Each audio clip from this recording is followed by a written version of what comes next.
let me introduce Rob to you. This is the second talk Rob has given for us. He was with us last year and gave an absolutely brilliant tour of lots of quirky facts around the UK. So really excited to hear him again tonight. You're in for a real treat. Thank you for joining us again this year, Rob. He describes himself as a cycling writer, and he writes about all kinds of different things. I've just been checking out his website, e2e.bike, which has all his information about his cycling writing, but also lots of other topics as well. So please do check that out. And over to you, Rob. Really excited to hear what you've got to share with us today. Can you see the shared screen? Can you see a panel that says Cycle Touring Top 10? Yep, you're all sorted. So I'm going to switch myself off, and yeah, we can see that all on the screen.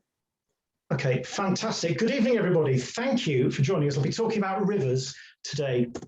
So I'm Rob Ainsley. That's my website, e2e.bike. If you check that out, you can see quite a bit more information about this talk and various other stuff. I'm on Facebook and the usual things like that. But yeah, rivers, interesting possibilities of places to cycle. I'll be talking about Britain, particularly the island of Britain and mainly England. There's a little sort of quick glimpse at some of the extreme rivers there, longest, shortest, fastest. We'll be seeing something of the Swale later, the deadliest, the River Wharfe at the Strid, we'll be seeing that. I'll be mentioning some river avons as well. There's actually 10 river avons. They're easy to confuse. And in the course of looking up information about rivers, I was struck by how many rivers in Britain sound like old men. And of course, I can say that, being an old man. But there's a River Ray, Sid, Don, Douglas, Dick, Sid, Ted, Ben, Ken, Len, and Alan. It sounds like a domino school or something.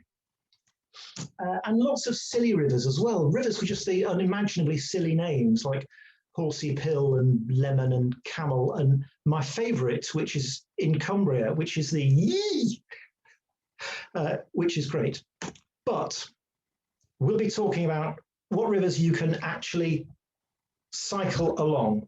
The best rivers for cycle touring in England and Scotland and Wales, and we'll be revealing the top 10 by the end of this talk. So how did I get into cycling rivers? I did a series of rides about 3 years ago in exploring Yorkshire. I live in York, and York is at the centre of the historic county of Yorkshire.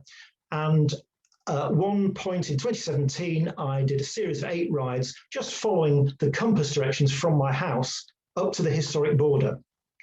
And they turned into 8 really interesting, enjoyable rides, all about 1, 2, or 3 days. And I was looking for something like that to do for my next project. And river rides was what I came up with, exploring Yorkshire's 8 main rivers from source to mouth. And the idea was I'd follow each one as closely as possible.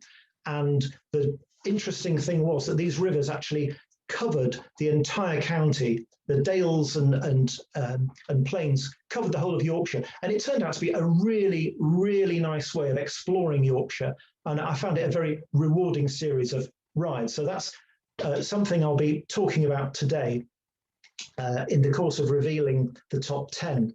And I managed to finish off this series last year, even with the lockdowns, and most people think of the Danube. When you talk about river rides, the first image that comes to mind is this sort of epic grandeur of the big German rides. And I've done the Danube and Elbe and Moselle and Rhine. And yeah, they're fabulous. But there's nothing really quite like that in Britain. So we're talking about something a bit different here. I think the nearest we've got to a Danube-style cycle path is in Scotland. The problem is, if you try to follow England's great rivers, the roads just don't go close enough to the river itself. So following the Severn, for example, which I've tried to do once or twice, it just doesn't really work in the same way that the Danube does. There's some interesting bits like the Iron Bridge at Ironbridge, lovely bits at Worcester, but a lot of the time you're not really following the river itself. A similar thing with the Thames. If you look at the loop there, which is around Oxford, in the middle of the Thames, roads just don't really go anywhere near it. There's some lovely bits of the Thames through Oxford itself, through London itself, they're fabulous urban experiences. But the idea of following the river like you would the Danube just doesn't work. And curious thing about the Thames is if you include the Churn, its tributary, the Churn, hydrologically, it's not part of the Thames. But if you include that, the Thames actually becomes longer than the Severn. So the Churn-Thames system is the longest river in Britain. I followed the Churn last year and came across this road called Bow Wow. How that got its name, goodness knows. I was waiting ages to try and get a dog going past, ideally barking at me. But you know what it's like when you want a dog to actually bark at you, you wait in vain. And it's curious trying to follow the Thames as well.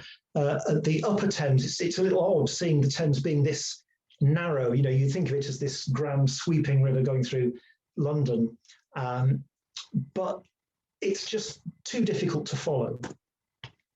So I think the nearest thing you've got to a Danube-style path is actually up the Great Glen in Scotland. I did some of this last summer, and I'm sure most of you have done the Great Glen as part of Land's End John O'Groats, for example, from Fort William up to Inverness. About 60 miles, and that is glorious. It's pretty flat. It's all this sort of thing. You're just following a chain of quite linear lochs and the odd canal, and it looks like this. It's just wonderful. I think that's Loch Lochy. It's a mix of tarmac roads and fire roads. The odd canal, I think that's Fort Augustus. And of course, you go past Loch Ness. And when I was at Loch Ness, I actually saw the monster. If you look in the middle of that picture, just towards the bottom, you can see it's obviously a baby monster. It's not a full-size one, but it definitely is the monster. And we know this because you can see I've put an inset there of the famous 1934 picture of the Loch Ness Monster, which has been scientifically examined, and it's been proved 100% genuine hoax. And that, you can see, is exactly the same shape as this, juvenile plesiosaur or whatever it is. So I was pleased to see that. Why are rivers so good? Why was my series of Yorkshire rides just so rewarding?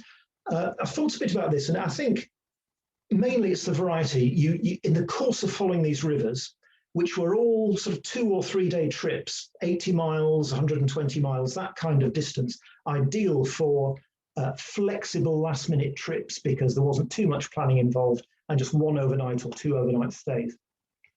That was part of it, but also the variety. You start up in the hills, you get the mountains, you then typically get a dale, and then the scenery will open out. You'll get agriculture, you get a range of settlements, you get the villages, the towns, some cities, lots of history, lots of quirky stuff. People are drawn to rivers, populations are drawn to rivers, and stuff happens around it. So there's always interesting things, and you'll see some of these over the next few minutes. But also this sense of narrative, and that's something I really like. The beginning, middle, and end. There's a clear structure to it. It's the mouth, the source to the mouth, and you get this sort of juvenile, impulsive river up in the hills, and the senile meandering down at the bottom. And there's a feeling of development and a feeling of story about it. And not insignificantly, it's downhill all the way. Just a few little quirky things, the kinds of civil engineering that you see on rivers. I was here a couple of years ago in Stanhope, in Weardale, and that was a set of stepping stones that was quite fun to get my bike across.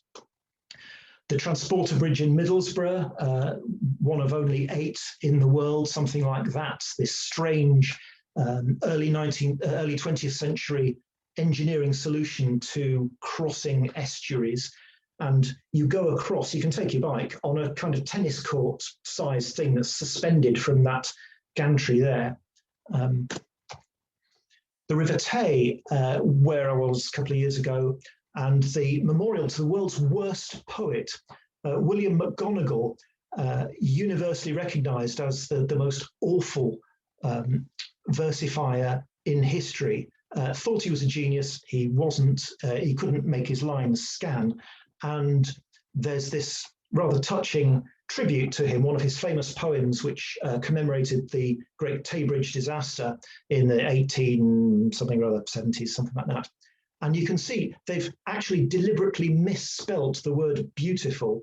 They've missed out the U, and that's in tribute to the most awful poet who's ever lived. If you've not seen McGonagall's poems, look them up. They're wonderful.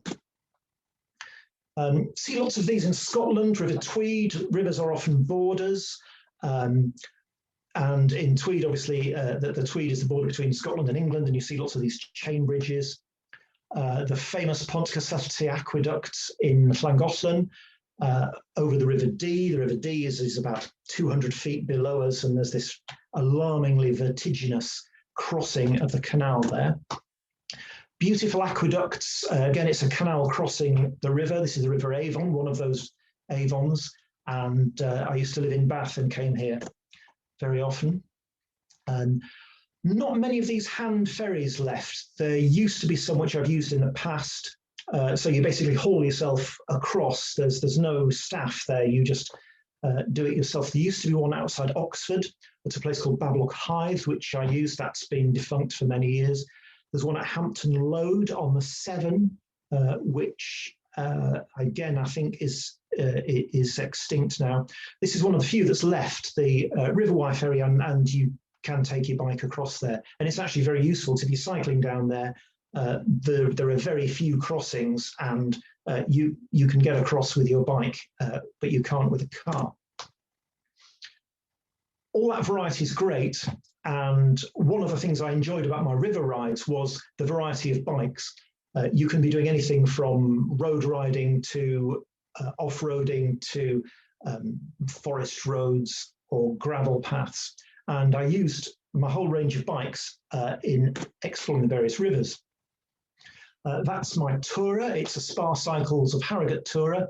You can just about see it's got the camping gear on there.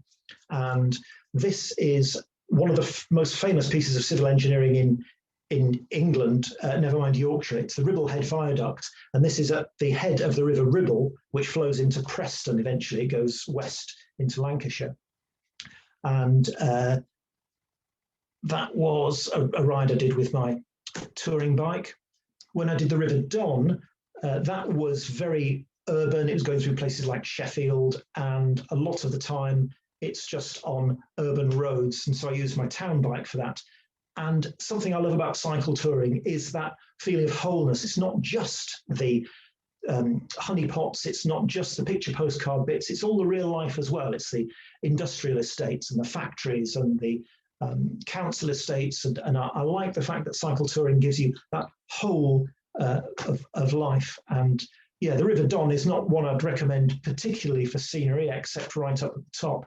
But it's just interesting going through places like Meadowhall, which is rather different to the Russian River Don, obviously. I used my folding bike, my folding touring bike, when I did the River Nid, because I needed to get a bus to get there. And for a short stretch in York, I used this setup. That's my disposable folding bike, and you'll see why I use my disposable folding bike in a minute. It takes my inflatable canoe deflated on the back, and the little rucksack I can put my paddle and my gear. And then when you inflate the boat, unfold the bike, you can put the bike in the boat. And the great thing about that is you don't have to do a circular trip. Normally, if you're leaving the bike there, you'd have to come back to where you started, which will involve paddling upstream. But with this, you can actually do linear journeys. And I've used this setup around York many times. It's Here's the palace at Bishopthorpe. This is where the Archbishop of York lives. Been round there. And in York, there's an ice cream boat. And the ice cream boat has two windows. One opens out onto the bank and the other opens out onto the river. And I really like, in fact, I've done several trips specifically just so that I can go and get an ice cream from the ice cream boat. So you paddle up to it and buy your ice cream, which is just on a lovely sunny day. It's delightful. And the bike I use most was my Trekker. It's an old mountain bike. It cost me 80 quid. I've pimped it up a bit with rack and raised the handlebars and that kind of thing. But it's great for the sort of mixed surfaces that you get following a lot of rivers, especially Yorkshire's rivers, where you might be on road or on bridleways or forest roads and so on. This is up in the North York Moors. It's where the River Derwent rises. The River Derwent didn't make the cut. It didn't make the top 10, but it was still a lovely river to follow. There's a map that shows you where the Derwent is. Again, there's the 8 main rivers of Yorkshire. The Derwent's the only one that drains East Yorkshire. All the others go west to east. The Derwent goes south, and it has a very different feel. And it's another thing about rivers, that they've got this character. They feel different from each other and distinct, and it's a combination of the look and feel of the villages, the look and feel of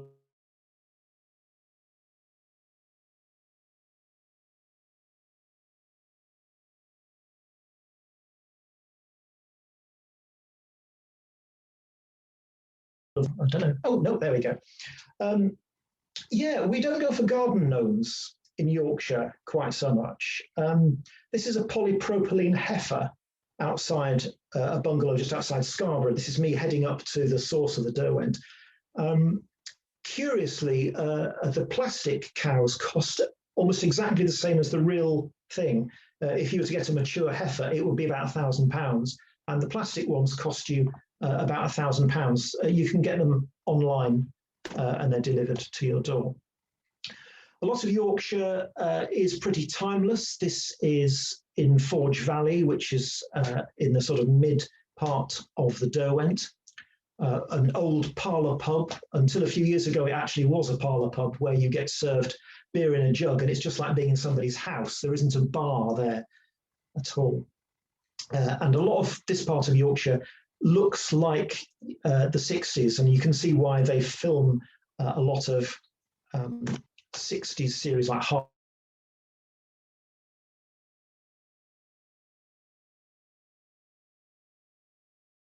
I don't know if that's a comment on anything, but this site just got me curious. And a lot of the Derwent is like this, going down Forge Valley. It's an old glacial valley, and you can see why the trekking bike was ideal for this sort of thing. And stories that you get in with rivers. Wydale Hall, Brompton Basorden, it's where the Derwent sort of spreads out and the land gets much flatter. Wydale Hall was the birthplace of aviation. So forget all this stuff about the Wright brothers in Kitty Hawk in 1904.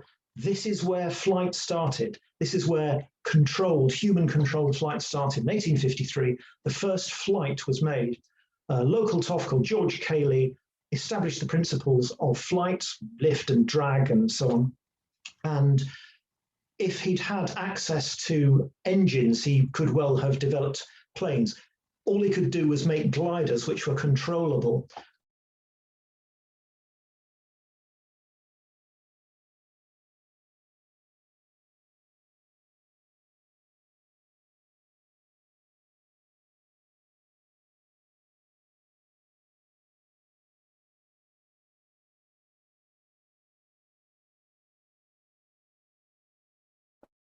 That recipe, and I can promise you it is the nicest Yorkshire pudding recipe you will ever find on the side of a house. That was the lower Derwent when I did it. There obviously wasn't much chance of following the river too closely down there. But the Derwent didn't make the cut, and here are the rivers that did. So in at number 10, we've got the Calder. So there's two calders actually, and they rise at the same place virtually. One goes in Lancashire, one goes in Yorkshire. There's the calder, and very industrial sort of landscape. Andrew will be very familiar with this. Calderdale is almost a byword for West Yorkshire gritty industry and 19th century history. And the nice thing about Calderdale is its slogan, ruggedly sophisticated. I like that. Going through Todmorden, where the Calder begins, and following the Calder really means following the canal, the Air Calder navigation, and they run side by side for many miles. And that's the kind of look and feel. And this is what I mean about rivers having their look and feel. And the Calder's very much this, a lot of 19th century industrial architecture. And the reason so much industrial architecture was there was because the hills gave you fast flowing streams, which gave you the power to power the factories. And that was behind a lot of Yorkshire's expansion of industry around that part of West Yorkshire. Go through Hebden Bridge, a lovely alternative place if you want to sort of buy crystals or get your tarot read or buy mung beans or herbal tea, all that kind of stuff. Hebden Bridge is a lovely place, bohemian feel, lots of independent shops, community pubs, that kind of thing. And again, the canal and the river just go right through it. One of the unsung gems of Yorkshire is in Halifax. Halifax counts as Calderdale. It's not actually on the Calder, it's slightly off the Calder, but this is Peace Hall. Obviously it's square, it just looks bendy because of the panoramic shot. And you could be in Salamanca, you could be in the Plaza Mayor one of Spain's great Plaza Mayors. It's a lovely, majestic and recently restored square, and it really should be better known. Carrying on the Calder here, again, you get the river and canal side by side. And towards the end, it goes past the Hepworth Museum.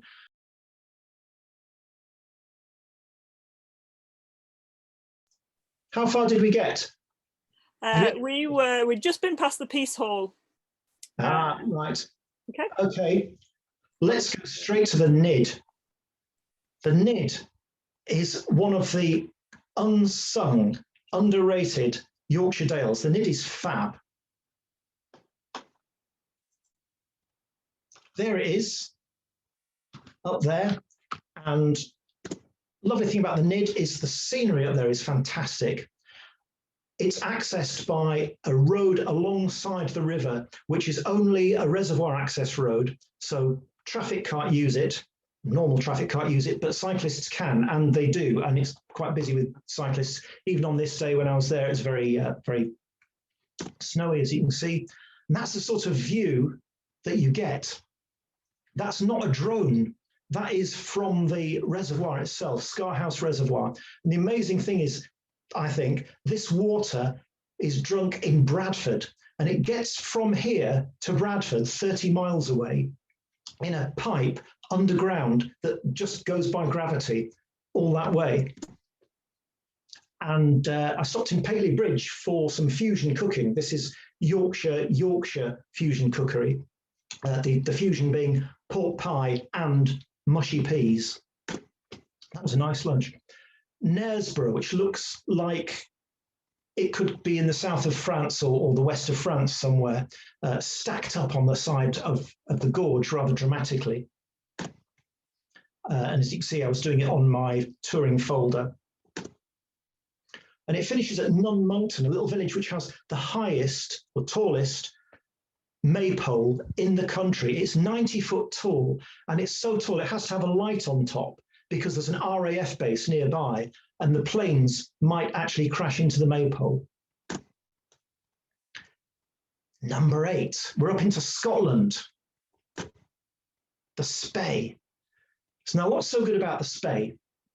Well, it's not just the fact that there is a Speyside trail, there's a sort of marked trail which doesn't go along the river all the time, but it starts up here in near Aviemore.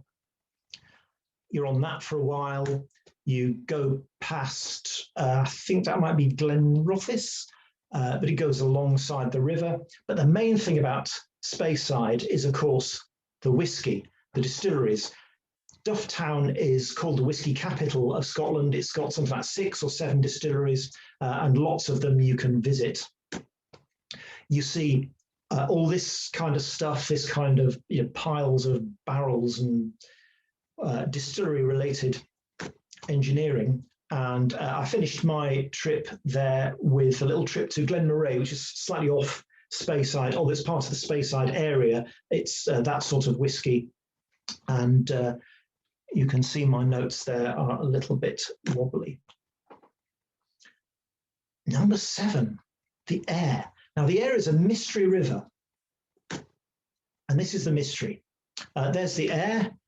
You can see it's runs pretty much east. It goes past places like Ilkley, goes past Ilkley Moor. But this is where it starts. And the Aire is one of the most mysterious rivers in Britain. This is Malham Tarn, a glacial lake right up by Malham. It's dramatically situated in the middle of all these hills up in the Dales. And the Aire comes off here. You can see just where my bike is. And it meanders for a bit, goes under that fence, and then it just disappears. It disappears down a hole. It just goes into the ground. And 2 miles later, it pops out of the side of a hill there, just south of Malham. Where's it been? Nobody knows. They've never been able to track the track of it from there. The Aire carries on through Skipton, grand sort of gateway to the Dales town, and a reminder of Yorkshire's cricket prowess, of course, Fred Truman, who was the greatest fast bowler that ever lived, in the opinion of experts such as Fred Truman. And again, more industrial architecture. The canal is the Leeds-Liverpool Canal, and that parallels the Aire all the way to Leeds. And from Silsden here, it's about 20 miles of paved towpath. Before Silsden, from Garsdale to Silsden, it's the Leeds-Liverpool has about 20 miles of very bumpy grass, which isn't much fun to ride. But from here, it goes through Saltaire, Shipley, down Bingley Five Rise Locks, which is an amazing steep set of 5 staircase locks that's on a 1 in 5 hill, the steepest hill of any canal in Britain. And you finish up at Leeds Station. I remember when this was all out of bounds. It was all urban explorer stuff. If you wanted to go in the catacombs under Leeds Station, you had to sort of dodge security guards. Now it's all open. It's a way into the station now, and it's quite a dramatic finish to the Aire. Yeah, the Tyne. A lot of rivers form borders, and the Tyne doesn't. But it's made up of 2 rivers, the North Tyne and the South Tyne. The map's a bit wrong here. It goes through Alston, not through Allendale. But the Tyne's got a lot of the dramatic landscape and the variety of landscape, and you can follow it very closely, which I like. And the last few miles you may be familiar with if you've ever done the coast to coast and you finished on the Newcastle option. You'll have come into Newcastle right alongside the Tyne. All quite sort of gritty and industrial stuff, but I like it very much as a ride. The North Tyne starts here in Kielder, up at Kielder Reservoir. Sadly, the hostel is closed down. That's where we stayed when I went with my friend Tim. And the finish in Newcastle is really thrilling in this gritty sort of way. Lots of heavy industry and a showpiece of bridges of different designs and eras, and finishing with the Gateshead Millennium Bridge, which is this remarkable sort of winking bridge. It even cleans itself. They've put special chutes in so that when it rises up like that, all the rubbish automatically goes down into chutes. Number 5, the Exe. There's the Exe, obviously down in Devon, and I think it's the nearest you'll get to a sort of Yorkshire river outside Yorkshire, in that it starts in the moors, it starts in Exmoor, and has this sort of three phases of early, middle, late, a bit like a composer. You know, these are young, middle-aged and old, and lots of stuff like this early on, and finishes in Exeter alongside the water. You can cycle on alongside the river for quite a few miles right down the bottom. There's a Yorkshire bias to my rivers. Sorry about this. Number 4 is the Wharfe. And we're getting into the big, grand, classic Yorkshire dales now. Wharfedale and Swaledale, I think, are possibly the two contenders for the most scenic. And this is Wharfedale, a lot of really grand stuff like this. This is actually Cam High Road, I think, and I cycled up there. The source of the wharf is sort of up there in the distance. And you get a lot of this kind of stuff. Nobody around. You've got the moors and the dales to yourself. Now, obviously, people who don't live in Yorkshire won't be able to understand that, and I'm sorry there isn't a Google Translate for Yorkshire dialect. And this is why the Wharfe is celebrated, because the Upper Wharfedale region is just lovely, and you go through places like Buckden, Kettlewell, down to Grassington, and it's just all just relentlessly beautiful. Yeah, I thought I deserved, well, I take my research seriously, and I thought, I ought to see what it tastes like as well as how it looks. And in Yorkshire, as you know, there's a strong sheepdog tradition, and the dogs are catered for. They actually had outside the pub, I think this was in Grassington, they had some special beverages for dogs, and this is alcohol free, because obviously they're working dogs rounding up sheep. And it's curious facts that you'll see. It's a fact, I think, in inverted commas, that the most dangerous river in the world is supposed to be this bit here, this bit of the Wharfe, and it's the Strid. And geologically, it's sort of where the river basically turns on its side, and instead of being wide and relatively shallow, it's very narrow and very deep, and it really speeds up here. And the rocks either side are very slippery, and apparently a lot of people come to grief trying to jump across from one side to the other. And it's supposed to be the most lethal river in the world. I wouldn't think it's quite as bad as that, but do be careful, mind how you go if you try and jump across. The Wharfe starts to spread out here by Bolton Abbey, a lovely place on a summer's day. And it finishes by going through Tadcaster, and Tadcaster is one of those Yorkshire places that has embraced the Tour de France and Tours de Yorkshire going through, and you see these memorials, commemorations, lots of bikes everywhere, sprayed in all sorts of different colours, which always makes you feel welcome. And we're into the top 3.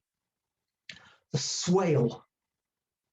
Swale comes from apparently an old, don't know if it's Norse or Old English. It's a word meaning fast moving and quick to rise, neither of which really applies to me, but it's my number 3 river because of this fabulous, fabulous scenery that's very well suited for my trekking bike. There's the Swale, the northernmost of the great rivers, not counting the Esk, which is a borderline river. Oh yeah, I had a bit of a wardrobe malfunction at the beginning of this ride. I was just sort of cocking my leg to get on the bike, and there's a ripping sound, and I just had to be a bit careful for the rest of the day. I wasn't the only person out that day. I got to the source by getting the train up to Kirkby Stephen at the Settles Carlisle line, which is a fabulous, fabulous rail line. And you take this road. So I'm actually going sort of into the picture up to the source of the Swale. And I think the Swale really has to be the most scenic of possibly any British river. the upper Swaledale is just fabulous. This is between Keld and Thwaite and Newco, which is just around the corner. And there's a new trail, I think it was completed last year or the year before, a off-road trail that hugs the river for about 10 miles, and they've put a new surface in, and it's like that for about 10 miles, and it's just fabulous. And I don't think you'll get anywhere more dramatic by river in Britain. Now, there's a story behind this pub. Why is the sign upside down? The basic reason is the landlord of the Black Bull, which is in Reeth, which is very much all creatures great and small country, both the original BBC series and this one on Channel 4, is it, or 5? It's 4, feature Reeth and this part of the Dales heavily.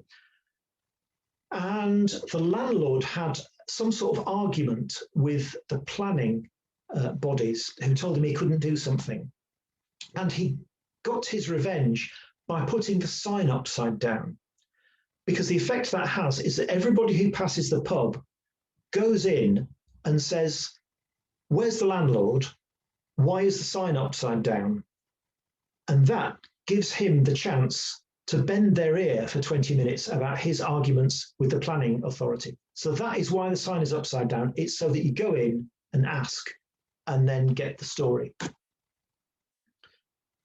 Richmond, with its magnificent ruined castle, the cycle path the road goes right along the river down there, and it's another sort of dramatic and historic feeling part of the Swale. And the bottom of the Swale, like a lot of the Grand Rivers of Yorkshire, flattens out into farmland, and you do a lot of following of this meandering river on bridleways and grassy paths and so on.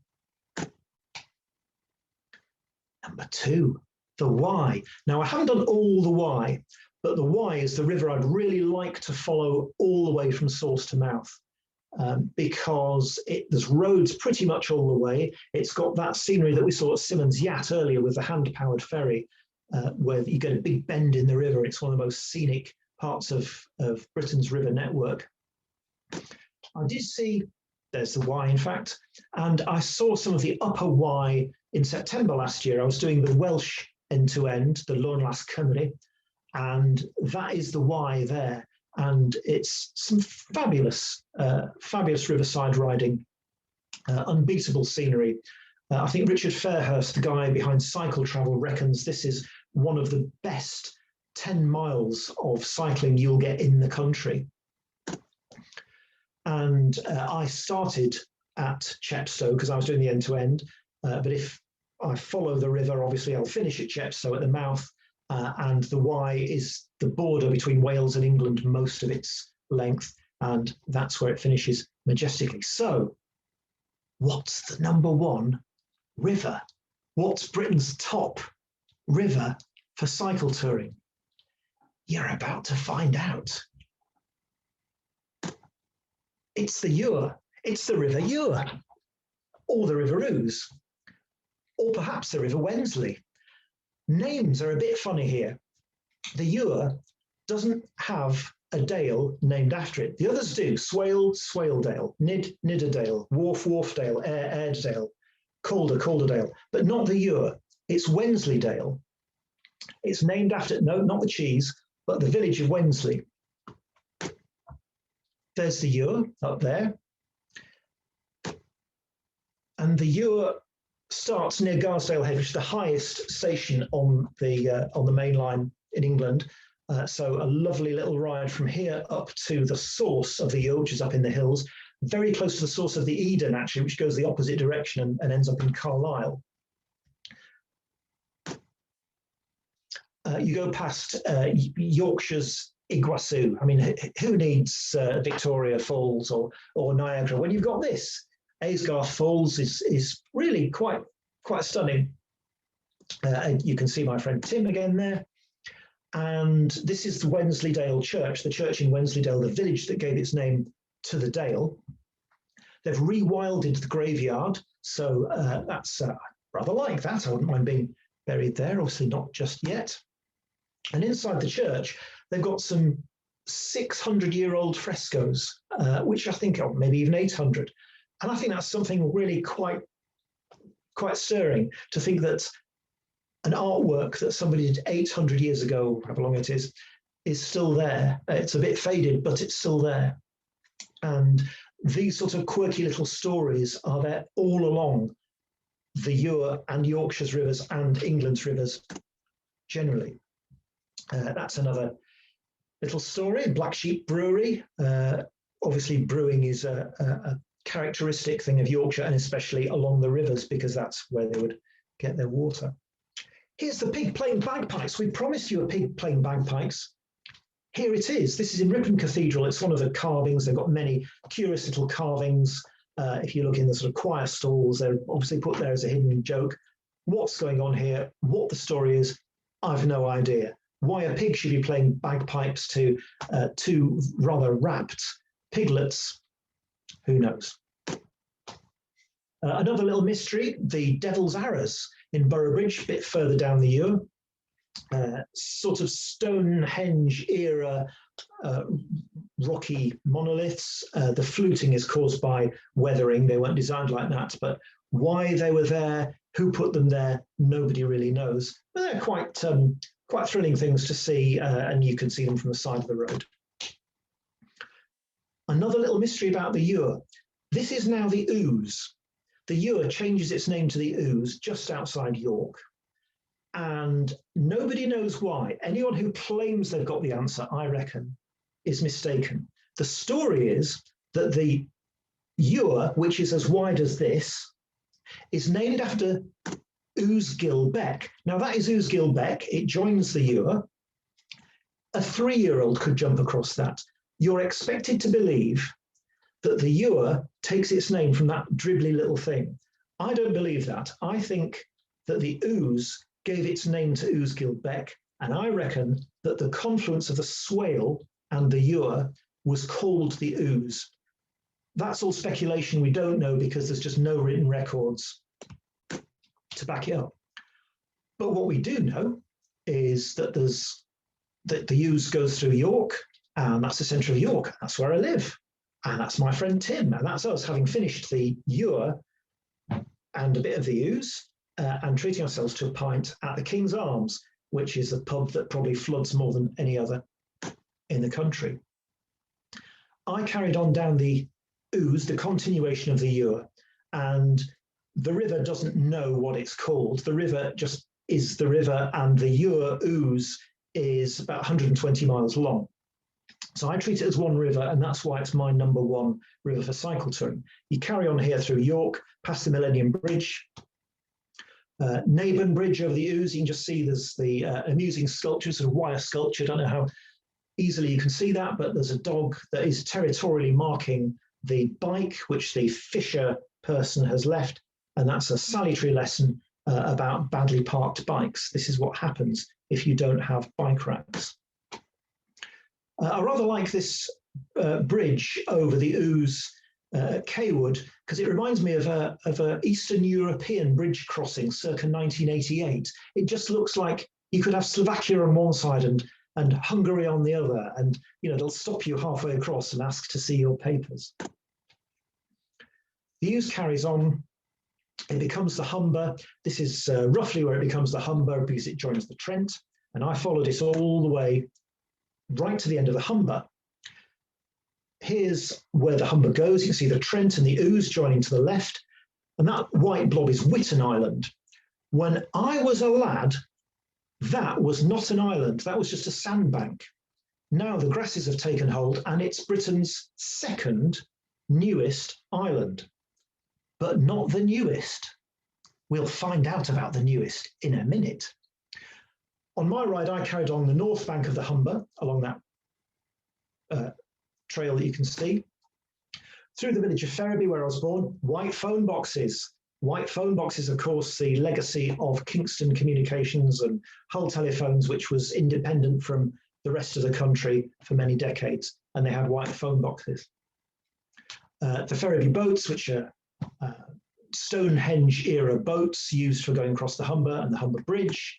You go rather majestically along this path right underneath the Humber Bridge, which is the world's longest bridge you can cycle across. Past Hull, past the Deep, the world's biggest fish tank.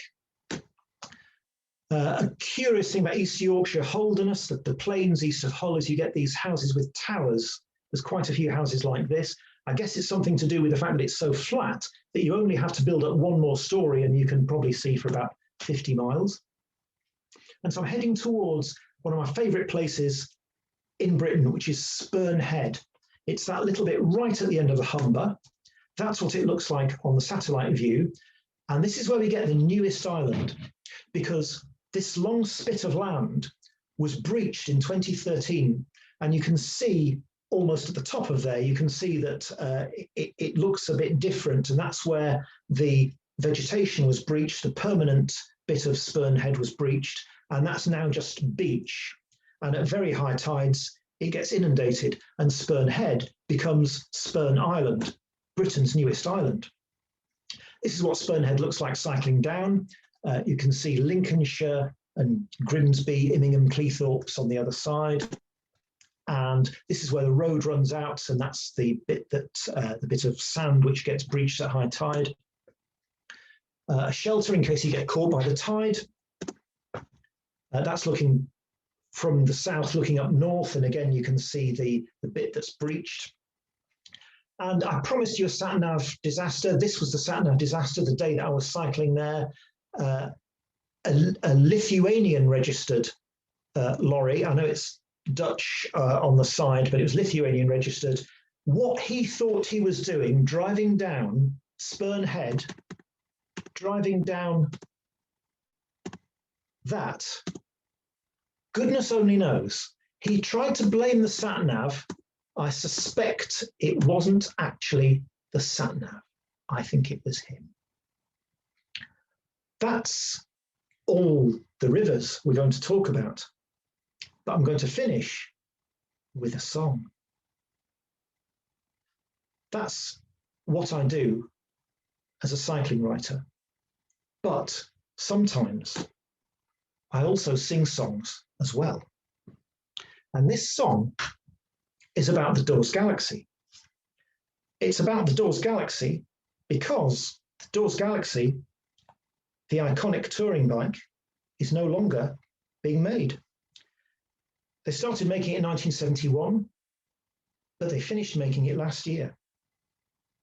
And so the Dawes Galaxy will never be made again. And so I'm going to sing a little song about the Dawes Galaxy, and it's to an Elton John song called Candle in the Wind, or Cannondale in the Wind, as one of my friends suggested. So I'm going to put my Elton John glasses on and sing you this song. And it's a tribute to the Dawes Galaxy. Actually, I can't read this with my glasses on, so I'll have to take the glasses off.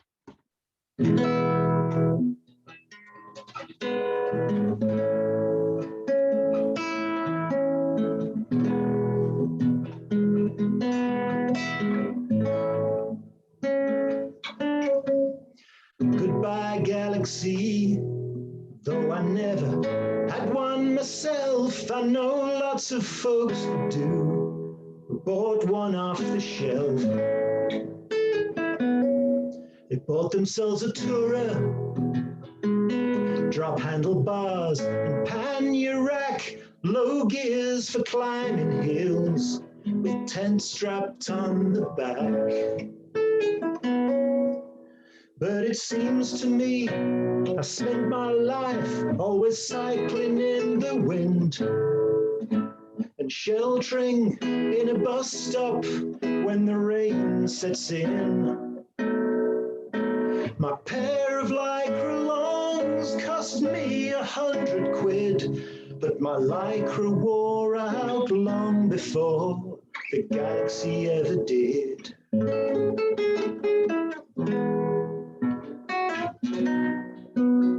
The end-to-end was tough, toughest route I ever rode, 'cause it rained on every single day, except for the day when it snowed. I got to John O'Groats, freezing cold, tired and wet, and then there was no bike space on the train from Thurso, so I wasn't finished yet. But it seems to me I spent my life always cycling in the wind and sheltering in a bus stop when the rain sets in. My old leap pannier set cost me 100 quid, but my panniers wore out long before the Galaxy ever did.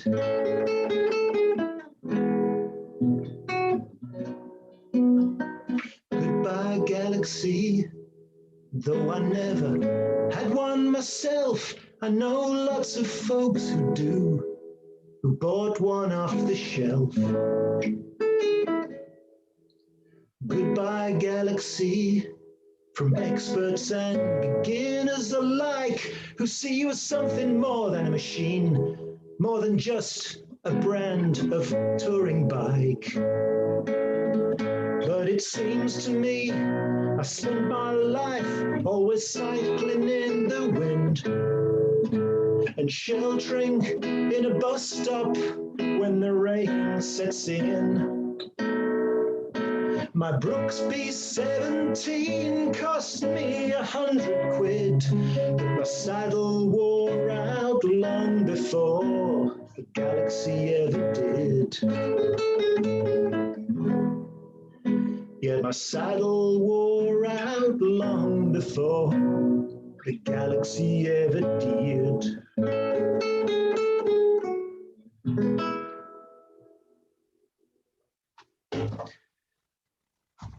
Thank you. I feel like somebody has to give you some actual yeah for that, Rob. What an amazing finish to an amazing talk. Absolutely ace. You're getting a lot of love on the chat for your musical endeavours as well. You can see that. Oh God, thank you very much. I love you all.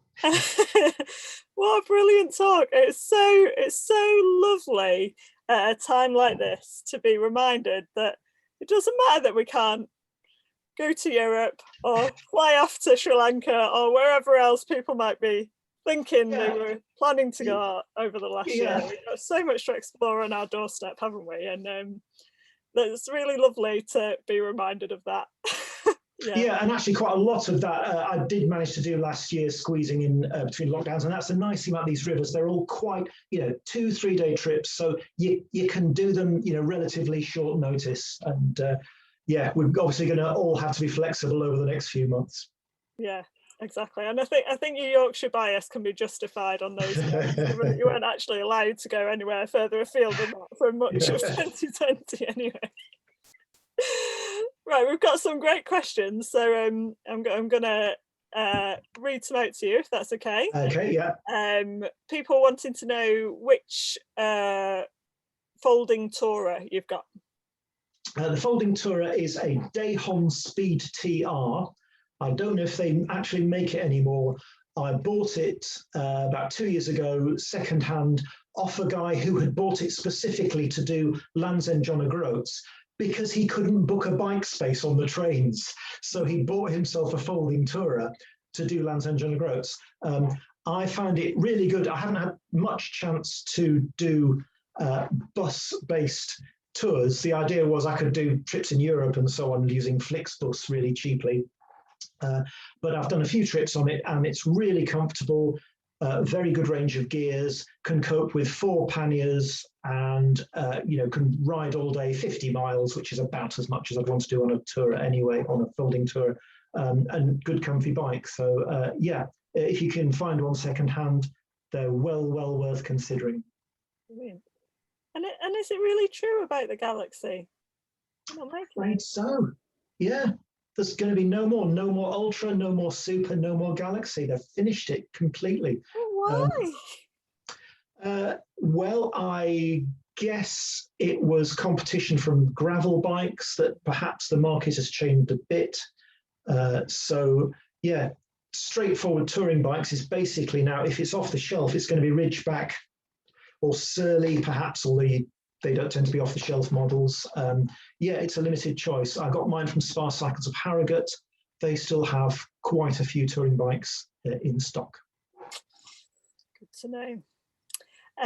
There's a question about how you planned these routes and sort of how you researched them and put them together. Yeah, good question. Actually, part of the joy for me of these rivers was the challenge, this very simple, clear challenge. Get from the source to the mouth as close as possible all the way. So it's basically Ordnance Survey maps, which for me give by far the best planning scenario. I think they give you by far the best idea of what that is going to feel like. Is that a thing for your touring bike, for your road bike, for your gravel bike, or your mountain bike, or whatever?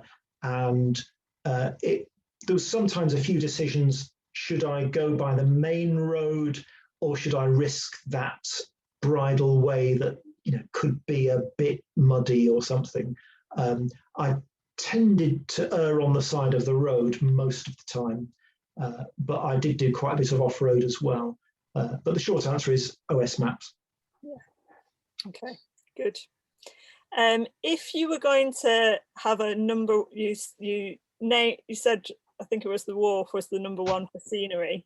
If there was going to be a number one for swimming opportunities, I don't know if you're a swimmer, but we've got a lot of crossover between cyclists and swimmers. It seems on the chat. So, if you got a top river for swimming opportunities?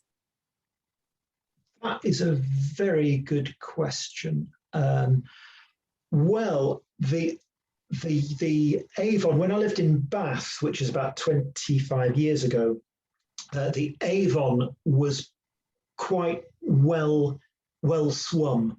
On a sunny day at places like Whalley Weir, you would often see people in this sort of delightfully, almost a sort of Laurie Lee cider with Rosie kind of atmosphere. You'd see a lot of young people stripping off and going skinny dipping, not flaunting anything. That's just what they did. Real West Country sort of thing. We don't need cozies.